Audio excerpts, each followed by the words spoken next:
Hello everyone, welcome sa ating YouTube channel. And for today, join me as I water our succulents. And it's already the spring season dito sa China. The weather is getting warmer, kaya naman it's the perfect time for me to water yung ating mga succulents kasi most of them, hindi ko sila nadiligan for like 1 or 2 months time.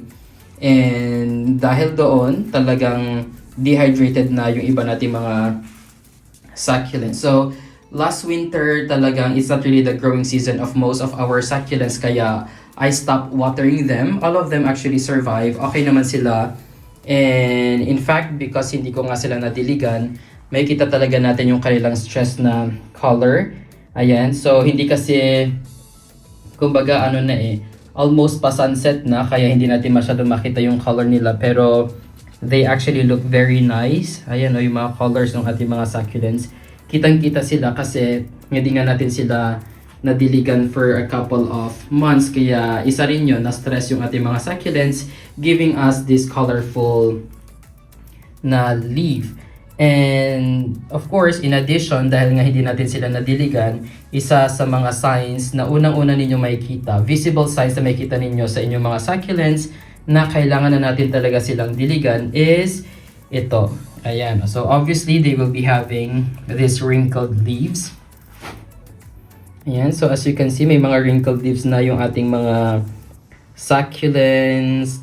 And that means na talagang dehydrated na sila. Kulang na sila sa tubig. Kaya slowly, na-dehydrate yung lower or yung bottom na leaves nila. So pagpapabayaan natin yan, syempre, magiging dried siya.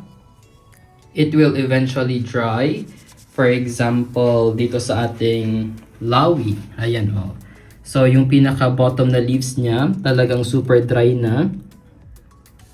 Ayan. And syempre, pag hindi natin siya didiligan, papabayaan natin siya, eventually, talagang yung buong plant natin is magda-dry and mamamatay yung ating mga succulents. So, ayaw naman nating mamatay yung ating mga succulents. Kaya, ngayon, as early as now, didiligan na natin sila.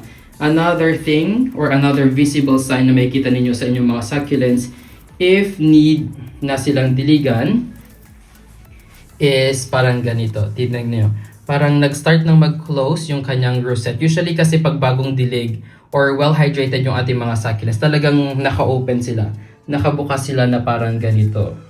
Pero pag kulang na sila sa tubig, they will try or they will close itong kanilang mga rosettes na ganyan. Like for example ito. Simula nung naripat ko ito, hindi ko pa siya nadiligan. Parang 2 months ago na. It's still alive pero as you can see, it's not as healthy as it should be. Right? So madami akong succulents dito na ganun yung situation. We've got this. O diba? Talagang pataas na siya. It's supposed to be open na ganyan. Pero ngayon pataas na yung growth niya. Is trying to close. Ayan yung ating toes, baby toes na succulent. Super dehydrated siya. And didiligan natin lahat ng ating mga succulents today. So that's the second one. And the third one, na visible sign na makikita natin sa ating mga succulents is yung ganito. Mapapansin niyo na yung kanilang pot is talagang ayan o. Diba? Yung super dry na yung kanilang soil, kaya yung soil is humiwalay na sa mismong pot natin. Ayun, makikita ninyo may space na may gap na. Talagang super dry na yung ating soil. And because of that, kailangan na rin natin itong diligan. Yan. And actually, we have a lot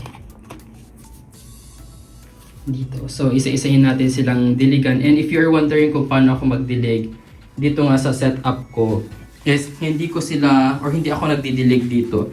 Madali sana if kukuha tayo ng water hose tapos didiligan na lang natin yung ating mga succulents dito sa ating balcony area. Mas madali yun, diba? Pero hindi ko siya ginagawa kasi nga pag nabasa itong ating artificial na grass dito, mahirap siyang mag-dry, especially na indoor yung ating setup. And syempre pag nakulog, aside from mabaho siya, may ano rin tayo, magkakaroon din tayo ng madaming fungal issues sa ating mga succulents. Kaya ang ginagawa ko is, iniisa-isa ko silang dinidiligan. It's either nilalagay ko sila sa bathroom or nagbo-bottom watering ako sa kanila. So yun yung ipapakita ko sa inyo.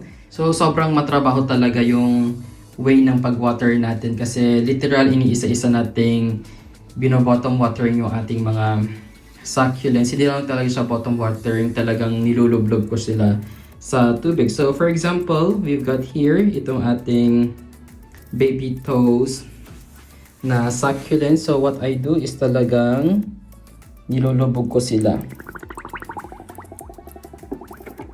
Ayan. Nilulubog ko silang ganyan.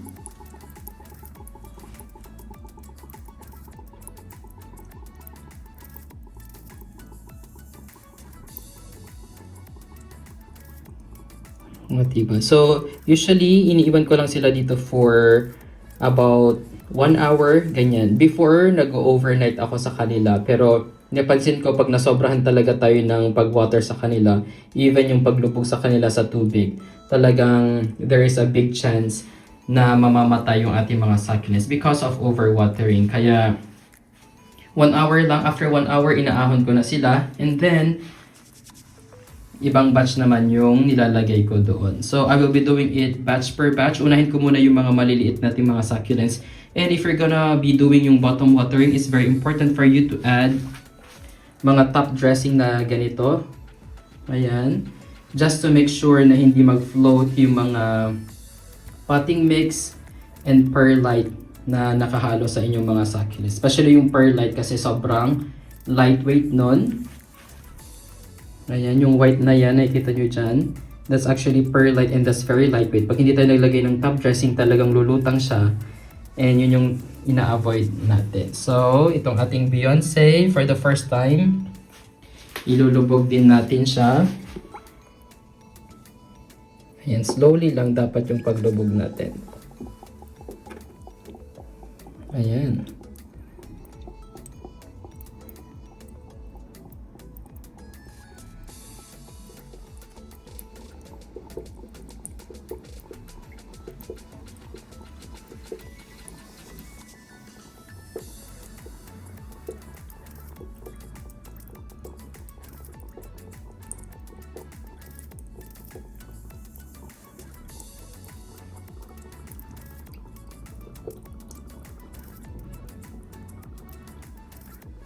Ayan, so as I have mentioned earlier, 1 hour ko lang silang ilulublob dyan and after 1 hour, iaahon ko na sila.